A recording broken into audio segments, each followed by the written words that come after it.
ప్రశాంతంగా ఉండే విశాఖలో డ్రగ్స్ కలకలం సంచలనంగా మారింది. 25 గ్రాముల డ్రగ్స్ కేసులో కింగ్ పిన్ కోసం ఢిల్లీలో స్పెషల్ టీం వేట కొనసాగిస్తోంది. గవర్నర్ బంగ్లా ఎదురుగా ఉన్న కాస్మిక్ పబ్ మ్యూజికల్ నైట్లు పలు ఆరోపణలు చేస్తున్నాయి. అయితే పబ్లపై వస్తున్న ఆరోపణలను కొట్టిపారేస్తున్న పబ్ నిర్వాహకులు కృష్ణతో మా విశాఖ ప్రతినిధి Surya Prakash face to face.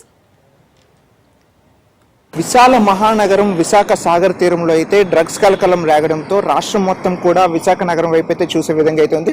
గత వారం రోజుల క్రితంగా అయితే విశాఖ నగరంలో ఎక్కడికక్కడ ఈ యొక్క డ్రగ్స్కి సంబంధించి సోదాలు చేయడం కూడా పూర్తి స్థాయిలో అయితే పోలీసులు అక్కడికక్కడ సోదాలు చేయడంతో ఆంధ్ర యూనివర్సిటీ పరిధిలో ఒక 25 గ్రాముల కొకైన్ దొరకడంతో అక్కడ నిందితులను అయితే అరెస్ట్ చేసిన పరిస్థితి కనిపిస్తుంది.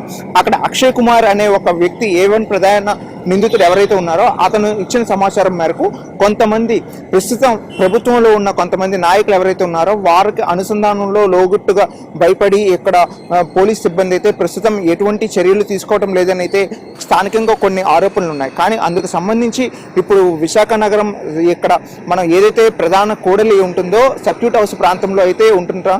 ఆ యొక్క ఎదురుగా అయితే ఈ యొక్క క్లబ్ అనేది అయితే ఒక నైట్ క్లబ్ అనేది అయితే రన్ చేస్తుంటారు. ఆ క్లబ్కి సంబంధించి వాటి మీద కూడా ఆరోపణలు ఉన్నాయి. కానీ ప్రస్తుతం దానికి సంబంధించి ఇక్కడ ఆ లోపల ఉండే సిబ్బంది కూడా మనతో పాటు ఉన్నారు. వాళ్ళని అడిగితే తెలుసుకుందాం.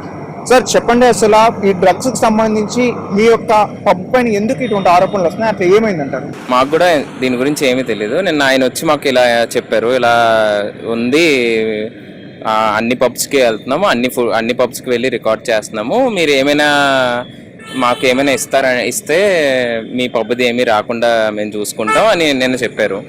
సో మాది ఏ మిస్టేక్ లేదండి. మాది అసలు మా పబ్లో ఎటువంటిది జరగలేదు, ఎటువంటిది అవ్వలేదు. సో దానికి మేము ఎందుకు ఆయనకి మనీ ఇవ్వాలని చెప్పేసి మేము వద్దు అని, మేనేజ్మెంట్ వద్దు అని చెప్పారు. సో ఇవ్వము అని చెప్పారు. సో అక్కడి నుంచి ఆయన వీడియో తీయడం, దీన్ని ఏదో పెద్ద ఇష్యూ చేయడం అది చేస్తున్నారు. అసలు ప్రధానంగా ఒక మీడియా సంస్థ పైన మీరు ఆరోపణ ఏదైనా చేస్తున్నారు. కానీ వాళ్ళు చేసే ఆరోపణ ఎలా ఉందంటే మీ దగ్గర నుండే డ్రగ్స్కి మూలంగా ఇక్కడ కొన్నిసార్లు డ్రగ్స్ కూడా వాడకం జరుగుతుందని అయితే అతను ప్రస్తుతం ఉన్న కథనాలు అయితే ప్రచురించడం అయితే జరుగుతుంది. దాన్ని ఏ విధంగా చూడొచ్చు? అసలు అటువంటిది ఏమైనా అవుతుందా మీ క్లబ్లో? సార్ అటువంటిది ఎందుకు అవుతుంది సార్? మేము చెక్ చేసుకోండి, నేను చెక్ చేయమని కూడా చెప్తున్నాను. మాకు తెరవుగా చెకింగ్స్ కూడా అవుతుంటాయి. సో ఎంత టఫ్గా ఉన్న టైంలో, ఇలాంటి టైంలో మేము ఎందుకు చేస్తాం? అయినా మాది బేసిక్గా మాది లిక్కర్ థింగ్. మాకెందుకు సార్ డ్రగ్స్ అవన్నీ? మేము ఎందుకు సార్ డ్రగ్స్ అవి ఎంకరేజ్ చేస్తాం? మేము కూడా ఏదైతే పోలీస్ వాళ్ళు పెట్టారో, ఏవైతే వాళ్ళు నిబంధనలు పెట్టారో ఆ నిబంధనలు మేము తూచా తప్పకుండా పాటిస్తున్నాం. ఎటువంటి బ్రేక్స్ లేదు. మా ఎంట్రన్స్లో మొత్తం ఎవరైతే బౌన్సర్స్ ఉన్నారో ఎంట్రన్స్లో చెక్ చేస్తారు. ఈవెన్ దో మేము సిగరెట్స్ కూడా పంపించమండి, ఓపెన్ సిగరెట్స్ కూడా మేము లోపల పంపించాం. ఇంత టఫ్గా మేము చెక్ చేస్తున్న టైంలో మేము ఎందుకు ఇవన్నీ ఎంకరేజ్ చేస్తాం? అసలు మాకెందుకు ఇవన్నీనా? ఇది ఇక్కడున్న పరిస్థితి.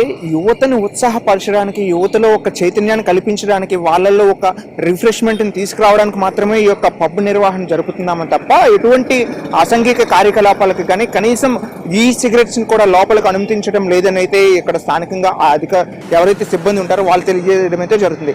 కానీ దీనికి సంబంధించి ప్రస్తుతం ఇది నిజమా అబద్ధం అని తేల్చాల్సిన పోలీసులు ఇప్పటికైనా బయటికి వచ్చి దీనికి సంబంధించి ఈ 25 గ్రాముల కొకైనే కాకుండా విశాఖ నగరంలో ఎక్కడెక్కడ ఈ మాదక ద్రవ్యాలకు కావచ్చు, గంజాయి కావచ్చు, ఇటువంటి ఇల్లీగల్కి సంబంధించిన ఏవైనా ఉంటాయో వాటిపైన చర్యలు తీసుకొని స్థానికంగా ప్రజలకి విశాఖ నగరంలో బతికే స్వేచ్ఛ వాయువులను కల్పించాల్సిందిగా అయితే స్థానిక ప్రజలు, ప్రజా సంఘాలు అయితే కోరుకోవడం జరుగుతుంది. కెమెరామెన్ ప్రసాద్తో సూర్యప్రకాష్.